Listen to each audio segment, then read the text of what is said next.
Du livre de la sagesse. J'ai prié et l'intelligence m'a été donnée. J'ai supplié et l'esprit de la sagesse est venu en moi. Je l'ai préférée au trône et au sceptre. À côté d'elle, j'ai tenu pour rien la richesse. Je ne l'ai pas mise en comparaison avec les pierres précieuses. Tout l'or du monde auprès d'elle n'est qu'un peu de sable et, en face d'elle, l'argent sera regardé comme de la boue.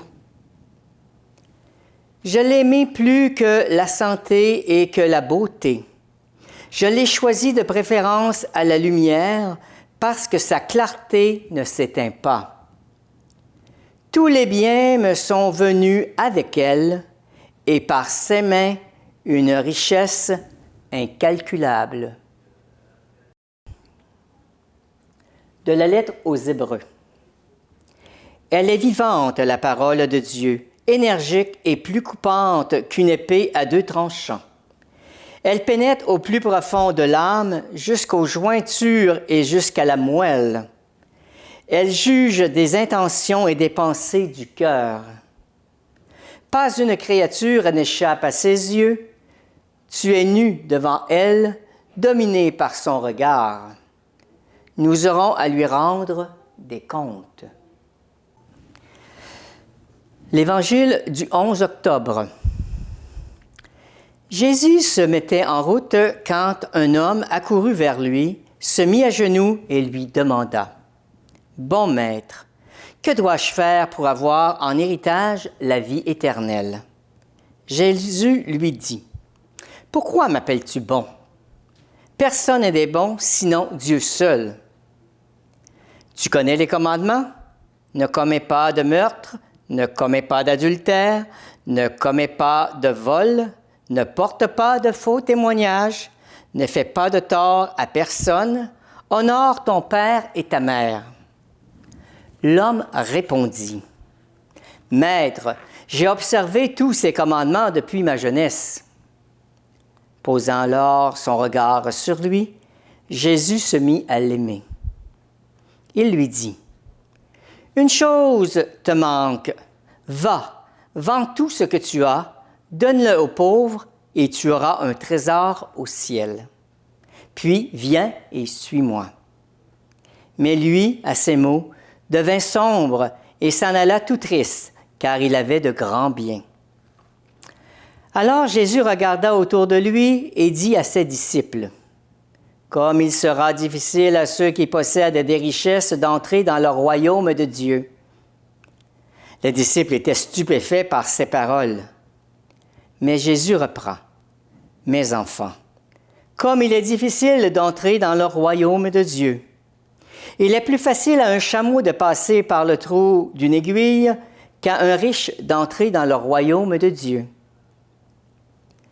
De plus en plus déconcertés, les disciples se demandaient entre eux, « Mais alors, qui peut être sauvé? » Jésus les regarde et répond, « Pour les hommes, cela est impossible, mais pas pour Dieu, car tout est possible à Dieu. » Pierre se mit à dire à Jésus, « Voilà que nous avons tout quitté pour te suivre. » Jésus déclara, « Amen, je vous le dis.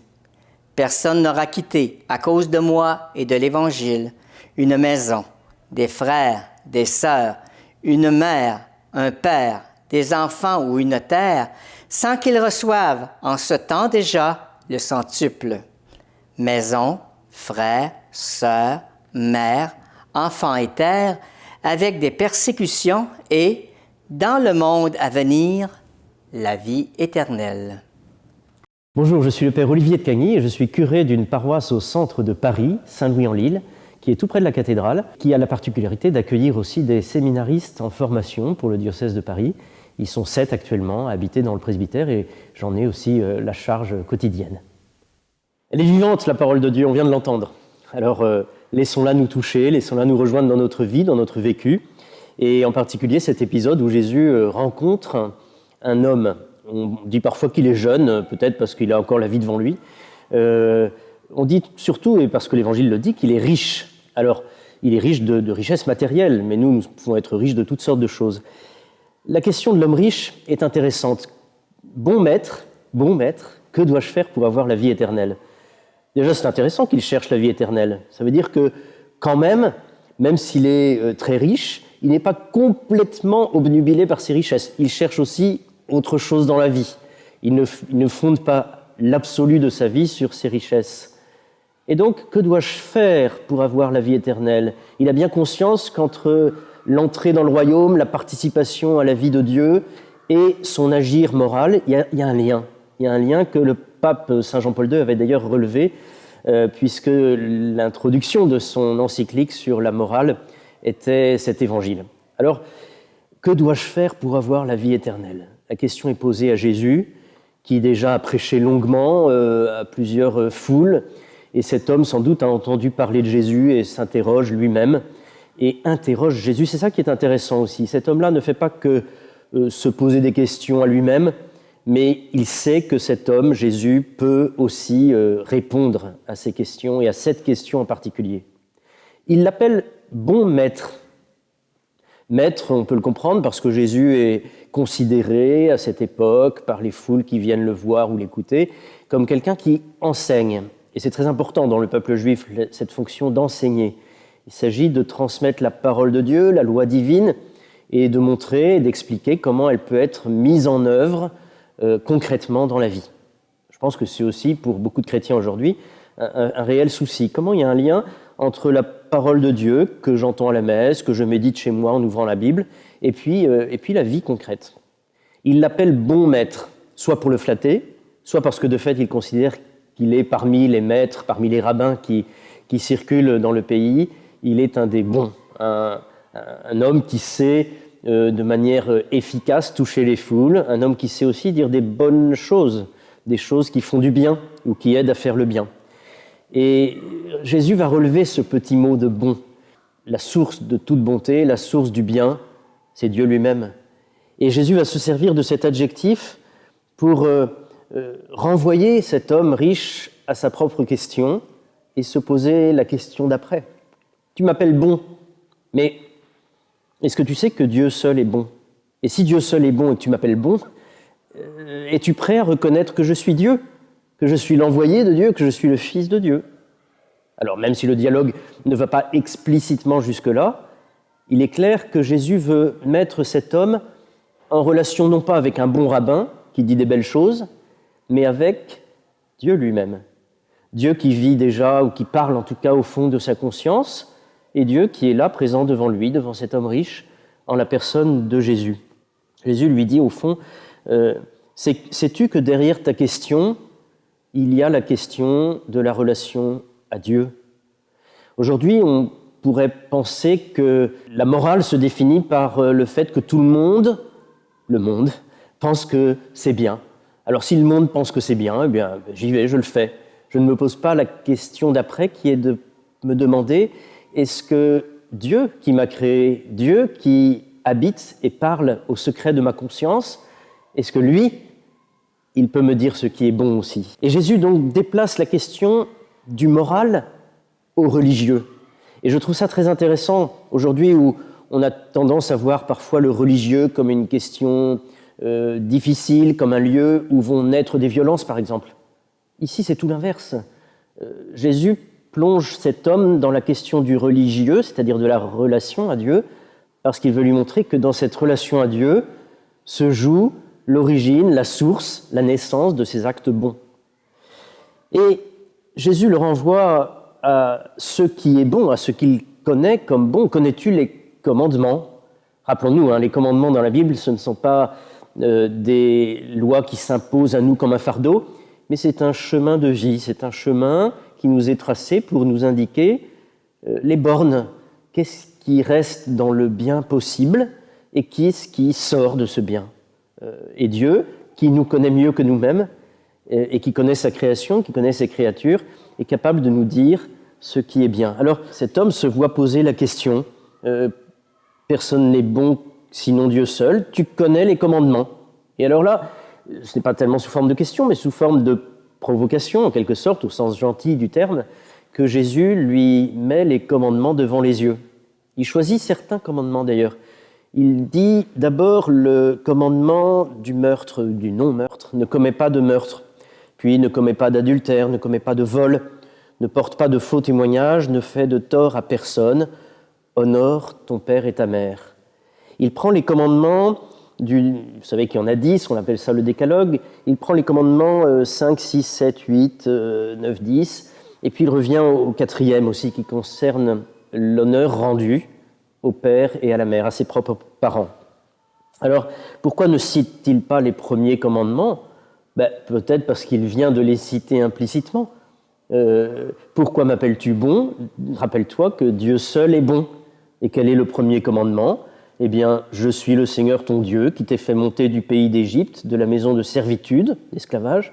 Tu n'auras pas d'autre Dieu devant moi et tu ne feras aucune image et tu ne prononceras pas le nom du Seigneur à faux et tu observeras le jour du sabbat. Tous ces premiers commandements qui concernent notre relation à Dieu.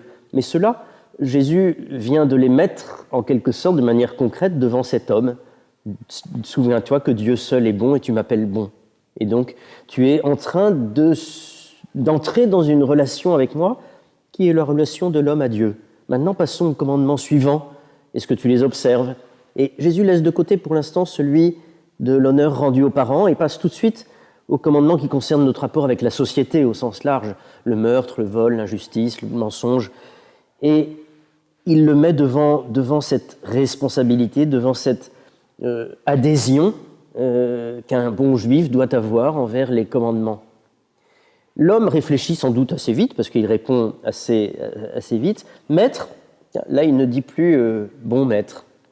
Maître. Peut-être qu'il veut ne pas trop s'engager tout de suite, et parce qu'il a senti que ce mot de bon l'engageait à reconnaître que Jésus était clairement du côté de Dieu, peut-être que là il hésite et il dit maître, maître. J'ai observé tous ces commandements depuis ma jeunesse. Peut-être à cause de ce mot de jeunesse qu'on considère que cet homme est jeune, mais en réalité, on voit là qu'il a dépassé le niveau de la jeunesse, de l'enfance, de l'adolescence. C'est un adulte. J'ai observé ces commandements depuis ma jeunesse.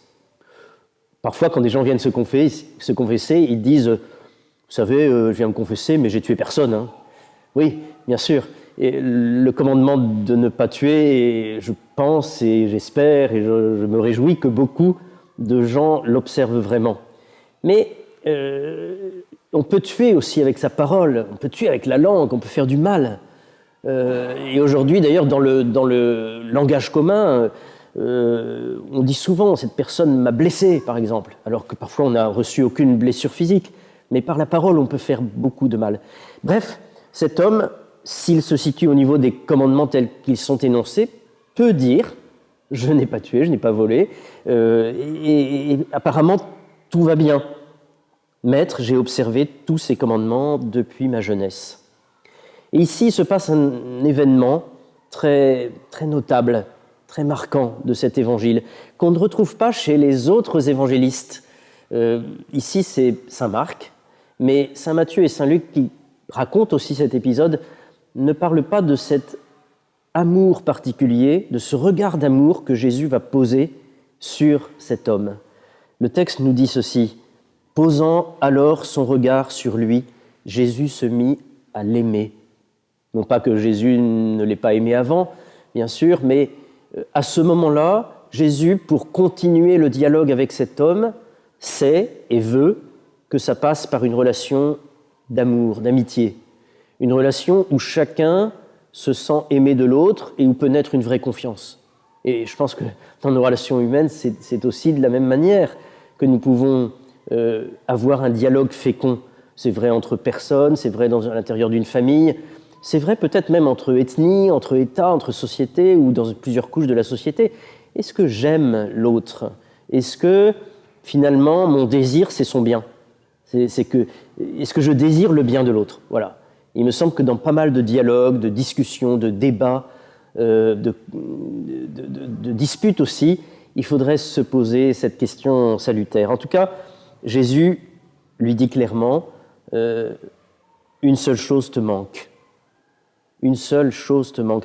C'est curieux, cet homme, il est riche, apparemment il ne lui manque rien. Et vous savez très bien que quand on gagne beaucoup d'argent, apparemment il ne manque rien. Mais en fait, quand on interroge les gens riches et qu'on leur dit qu'est-ce qui vous manque, soit ils disent 1 million de plus, soit ils disent l'amour. C'est ça qui me manque au fond. Et je crois que dans notre société, comme à toute époque, la richesse, on la voit bien comme un piège, on la voit aussi parfois comme une idole, mais justement une idole c'est toujours un peu un piège, parce que ça nous montre un chemin qui est celui d'un faux Dieu, d'un Dieu qui n'est pas Dieu. Alors ici, cet homme riche, Jésus lui propose de regarder ce qui lui manque vraiment. Va, vends tout ce que tu as, donne-le aux pauvres, et tu auras un trésor au ciel, puis viens et suis-moi. Il y va carrément, Jésus. 5 verbes qui sont des impératifs. Va, vends, donne, viens, suis. On pourrait, à la place de cet homme, être encore plus déstabilisé. Et si tout à l'heure, il ne voulait pas trop s'engager en disant non plus bon maître, mais maître, on pourrait estimer que là, il a raison de faire un pas de recul. Et pourtant, il nous est proposé dans cet évangile de reconnaître que dans cette injonction de Jésus, il y a un chemin de vie. Va, vends tout ce que tu as. C'est pas un péché d'être riche. C'est pas un péché d'être riche. Mais ce qui devient un péché qui fait du mal aux autres et qui peut nous faire du mal à nous-mêmes, c'est d'idolâtrer la richesse. À cet homme-là, mais comme une sorte d'exemple ou de modèle, mais que nous pouvons suivre de diverses manières. À cet homme-là, il est proposé de lâcher sa richesse et d'en faire un don pour les pauvres.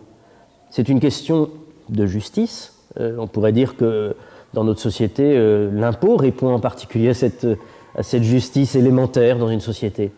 Mais Jésus va plus loin. Vends tout ce que tu as, donne-le aux pauvres.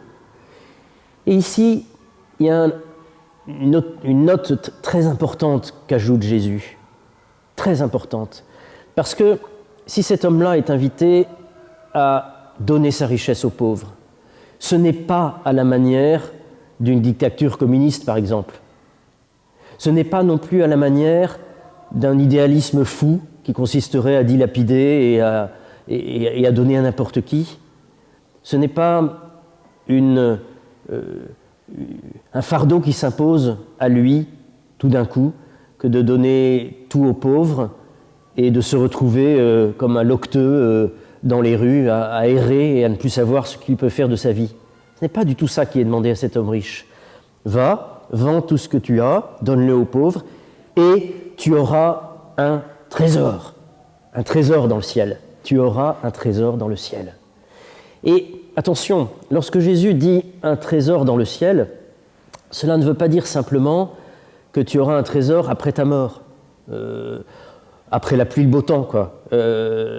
Pour l'instant, ça va être dur dans cette vie, ça va être même très dur parce que tu n'auras plus rien, mais rassure-toi, après ça ira mieux quand tu seras au ciel avec tous les saints au paradis. Oui, mais nous le savons très bien, la vie éternelle, le ciel, ça commence maintenant. Et lorsque, par exemple, la Sainte Vierge était apparue à Bernadette, à Lourdes, elle lui avait dit cette phrase qui souvent est déformée. « Je ne te promets pas le bonheur de ce monde, pas seulement dans ce monde, de ce monde, mais le bonheur de l'autre. » Le bonheur qui est proposé à cet homme, la richesse, le trésor qui est proposé à cet homme, c'est de goûter déjà la joie d'aimer, déjà en ce monde. Il y a plus de joie à donner qu'à recevoir. Ça, c'est une phrase qui est mise dans la bouche de Jésus sous la plume de saint Paul, qui dit « Jésus nous a dit », qui écrit, enfin, saint Paul écrit « Jésus nous a dit, il y a plus de joie à donner qu'à recevoir ». C'est cela qui est proposé à cet homme. Une seule chose te manque, va, vends tout ce que tu as, donne-le aux pauvres, et tu auras un trésor au ciel, puis viens et suis-moi. Et la clé de tout, elle est là. Si je pratique ce don aux pauvres d'une manière simplement humaine, en faisant toujours abstraction de Dieu, comme ça peut être la tentation lorsqu'on a beaucoup de richesses. Mais si je continue en donnant, mais en faisant toujours abstraction de Dieu, qu'est-ce qui va arriver ? Je vais continuer à m'idolâtrer moi-même, en fait, à me regarder, à m'admirer moi-même en train d'être généreux, en train d'être charitable, en train d'être bon, alors que Dieu seul est bon.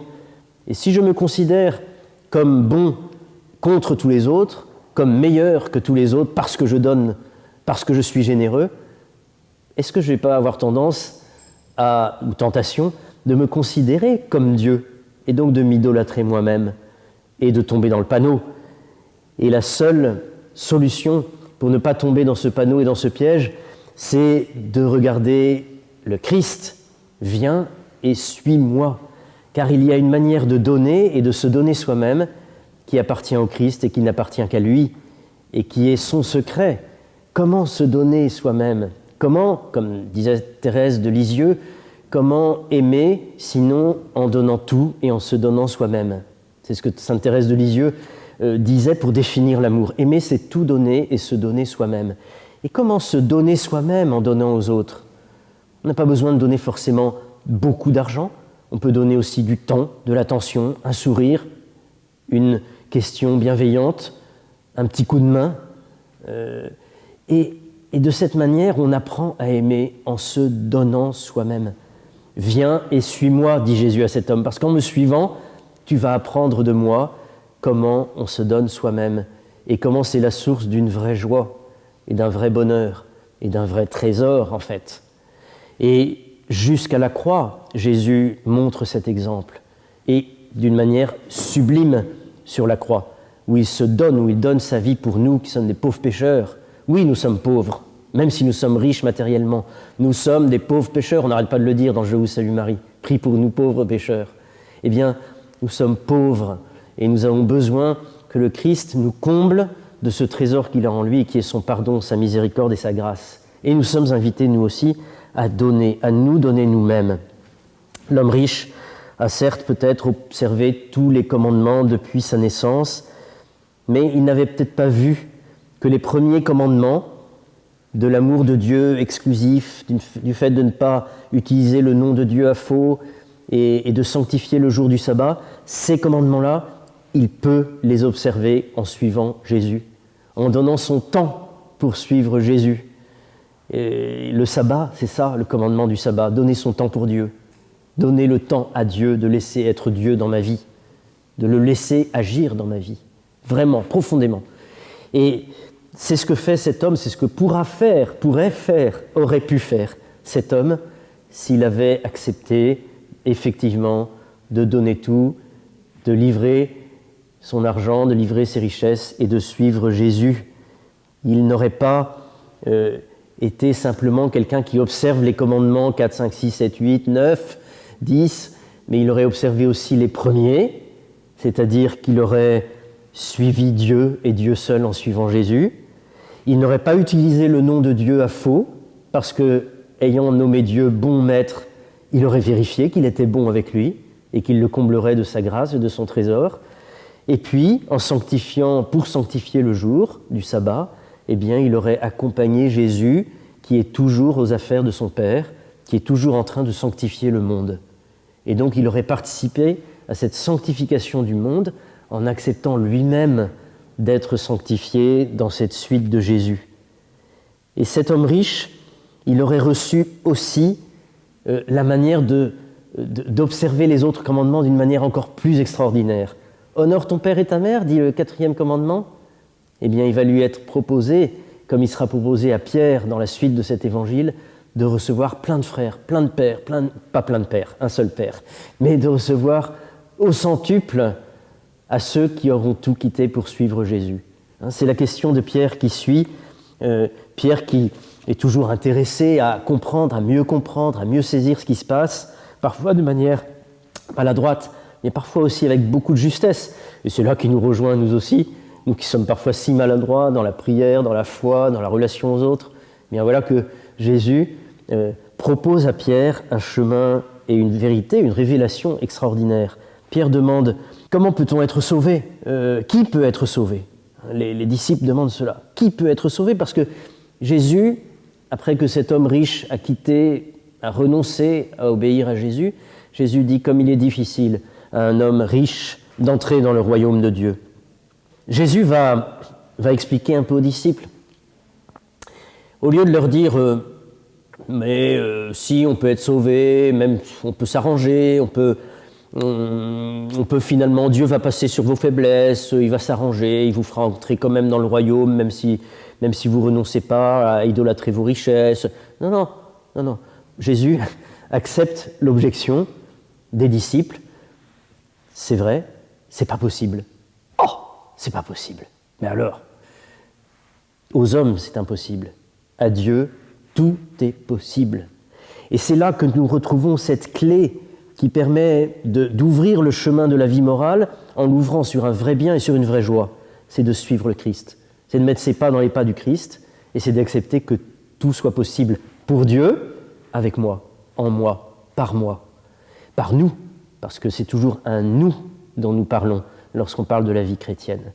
Mais un nous qui est nous tous ensemble les hommes, mais nous avec Dieu, avec le bon Dieu, avec le bon Maître qui est Jésus. Et d'une certaine manière, lorsque Pierre se met à dire à Jésus « Mais nous, on a tout quitté pour te suivre, alors qu'est-ce qui va nous rester ?» Nous aussi, on va participer à cette richesse, à ce trésor que tu as promis à l'homme riche qu'on vient de rencontrer avec toi. Oui, dit Jésus, oui, bien sûr. Je vous le dis, Amen, je vous le dis. Quand dans l'Évangile, on voit ces mots « Amen, je vous le dis », on peut se dire que c'est des paroles certainement prononcées par Jésus, et en tout cas que l'évangéliste est sûr de transmettre comme étant vraiment les confidences de Jésus sur des choses importantes. Amen, je vous le dis, personne n'aura quitté à cause de moi, de l'Évangile, une maison, des frères, des sœurs, une mère, un père, des enfants, une terre, qu'il ne reçoive en ce temps déjà le centuple. Et ensuite Jésus refait la liste en gommant juste un mot. Si quelqu'un a quitté son père, sa mère, etc., il recevra le centuple pour tout, mais il recevra un seul Père, un seul Dieu et Père de tous, comme on le dit bien sûr dans le credo, et comme bien sûr Dieu se révèle ainsi à nous, Dieu unique, Dieu Père. Mais de fait, nous recevons des frères et sœurs.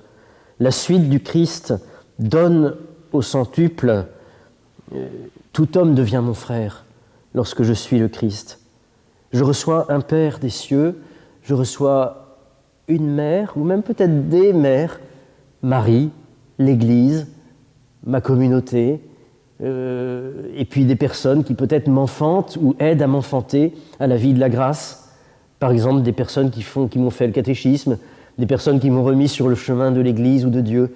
Voilà toutes sortes de maternité, voyez, ou de fraternité qui viennent lorsqu'on lâche prise, lorsqu'on lâche nos mains agrippées à nos richesses et qu'on accepte de suivre le Christ. Richesse inestimable.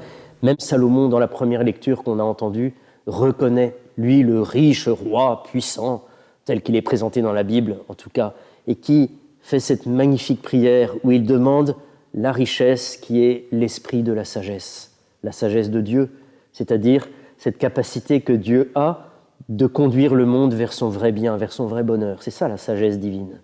Eh bien, Salomon lui-même demande cette richesse, et même les rois peuvent la désirer, je vous assure. J'ai connu des personnes très puissantes, j'en connais encore, qui savent qu'en dehors de leur amitié profonde avec Dieu, ils n'ont pas de plus grande aide pour mener leur mission.